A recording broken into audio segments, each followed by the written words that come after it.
Paws N Stripes facilitates the training of a service dog for veterans and provides mental health support. Of it. We started this program based off of my disabilities when I returned from the Iraq campaign, being diagnosed with chronic severe PTSD, a traumatic brain injury, and a slew of other things that happened to guys like me. My first interaction with a dog was at Brooke Army Medical Center in San Antonio, Texas. I had bumped into a therapy dog down there by the name of Kelsey. She was adorable and beautiful, but I noticed that my levels were different. My emotional status changed when I was around the dog. So then that spun Lindsay and I to start going, well, is there something out there for guys like me in the service dog, I guess, world? Is there a possibility? When we found out that there was, but it was also anywhere from $10,000 to $60,000 that would have to come out of my pocket, you know what? It wasn't going to happen. We had to figure something else out.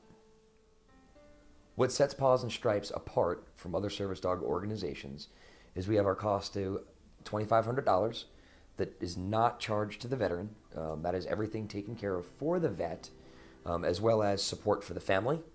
Because PTSD and the brain injury doesn't just affect the veteran, it affects the family.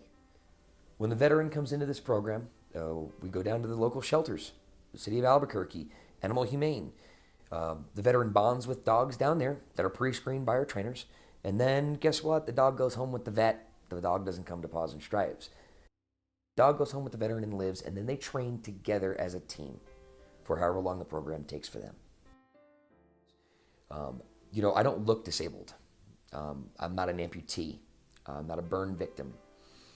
So it's very difficult for guys like me to get the assistance, something other than medication. I got tired of the medication.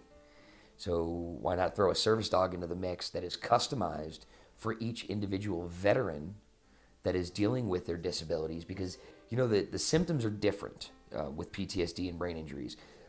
For a prime example, I don't need a dog to pick up my socks. I don't need a dog to turn on a light switch for me. But what I need my dog to let me know, very much like an epilepsy alert dog, let me know when my levels are getting too high emotionally, where I'm about to snap. That's not a good place to be. The dog doesn't want you to be there. When it comes down to the customization, it's literally, what does the veteran need? Do I need help getting through crowds? Do I need help not sitting with my back to a wall in a restaurant so that I can have eye contact with my spouse?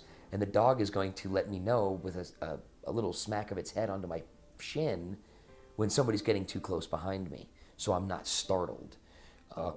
I've said this before, cardboard boxes on the side of the road, yard sale signs. People take it for granted. I don't. Other veterans don't. You get blown up by an IED, by a piece of trash on the side of the road in a combat zone, you will look at every cardboard box as if it's one of those. Sarge would literally ride passenger with me in the truck, and every time I would feel it, and I didn't realize I was doing it, she knew it. She'd take her head and throw it into my crease of my elbow. And it was just a simple phrase of, "Dad, I'm with you." Nothing says love like a cold, wet nose.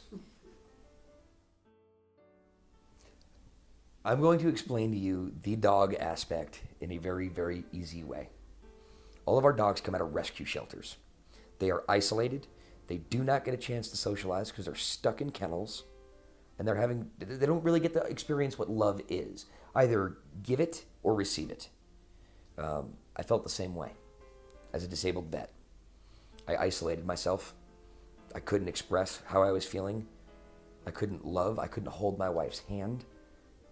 Well, you know what? We're putting two mutts together and we're watching the fireworks occur. There's comfort in knowing that I saved a dog that saved me.